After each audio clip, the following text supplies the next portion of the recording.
আউযুবিল্লাহি মিনাশ শাইতানির রাজিম বিসমিল্লাহির রহমানির রহিম আসসালামু আলাইকুম ওয়া রাহমাতুল্লাহি ওয়া বারাকাতুহু। গুলজার কবিরাজ এই চ্যানেলে আপনাদের স্বাগতম। আমি আপনাদের মাঝে একটি নজরবন্দি বশীকরণ মন্ত্র নিয়ে আসলাম, খুবই কার্যকরী। আমার চ্যানেলটা যদি ভালো লেগে থাকে সাবস্ক্রাইব করবেন, লাইক দিবেন, শেয়ার করবেন, বেল বাটনটা বাজিয়ে দিবেন। নিত্য নতুন ভিডিও পেতে আমাকে সহায়তা করবেন ইনশাআল্লাহ।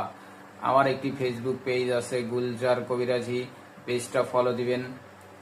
এই মন্ত্রের দ্বারা আপনি স্ত্রী বাপের বাড়ি চলে গেছে, স্ত্রীকে আপনি আজীবনের জন্য বাধ্যগত করতে পারবেন।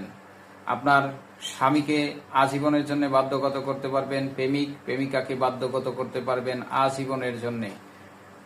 সে আপনাকে কখনোই ছেড়ে যাবে না। আপনি এতটা কার্যকরী, এতটা পাওয়ারফুল। আপনারা যদি সঠিক নিয়মে করতে পারেন ইনশাআল্লাহ, চোখে চোখ রাখিয়া এই মন্ত্র পড়বেন, সে দেখবেন নজরবন্দি হয়ে গেছে। সে আপনার সারা জীবনের জন্য আপনার বশীভূত হয়ে গেছে। সে রাজার মেয়ে হোক আর রাজার ছেলেই হোক। আপনি খুব কার্যকরী এবং পাওয়ারফুল। আপনারা এই মন্ত্রটা এইভাবে পড়বেন।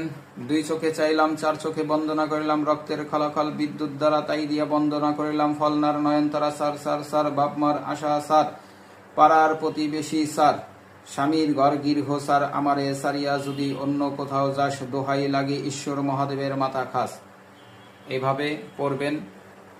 স্বামী স্ত্রীর চোখে চোখ রাখিয়া কয়েকবার পড়বেন। দেখবেন সে আপনার পিছনে পিছনে চলে আসতেছে। আর কোনো কথা শুনবে না, কারো কাছে কোনো কিছু জিজ্ঞাসা করবে না, মা বাবাকে কিছু জিজ্ঞাসা করবে না, চলে আসবে। স্বামীকে মামলা দিছে, সে নিজেই মামলা উঠাইয়া নিবে। এটা খুবই কার্যকরী এবং পাওয়ারফুল। আপনারা এই মন্ত্রটা বেশি বেশি শেয়ার করবেন এবং সাবস্ক্রাইব করবেন। আর এই মন্ত্রটা শিক্ষা করবেন হলো আপনার বৃহস্পতিবার আর রবিবার, এই 2 দিনে মন্ত্র পড়বেন না। এই 2 দিন বাদে 3 দিনের মধ্যে মন্ত্র মুখস্থ করবেন 3 রাস্তার মোড়ে বসে। এই 3 দিন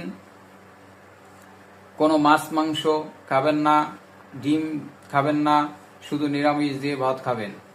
যদি এই মন্ত্র মুখস্থ করে, যথাযথ নিয়মে মুখস্থ করে, আপনারা যে কোনো নারীর দিকে তাকিয়ে কয়েকবার বা যে কোনো পুরুষের দিকে তাকিয়ে কয়েকবার 8-10 বার মন্ত্রটা জপ করতে পারেন, তাহলে সে দেখবেন আপনার পিছনে পিছনে চলে আসছে। এটা খুবই কার্যকরী। আর এমন কোন জায়গায় মন্ত্র খাটাবেন না যেখানে আপনি ক্ষতিগ্রস্ত হন। আর ওইখানে ফলনার নয়নতারা, সেইখানে আগে তার মার নাম বলবেন, তার এইভাবে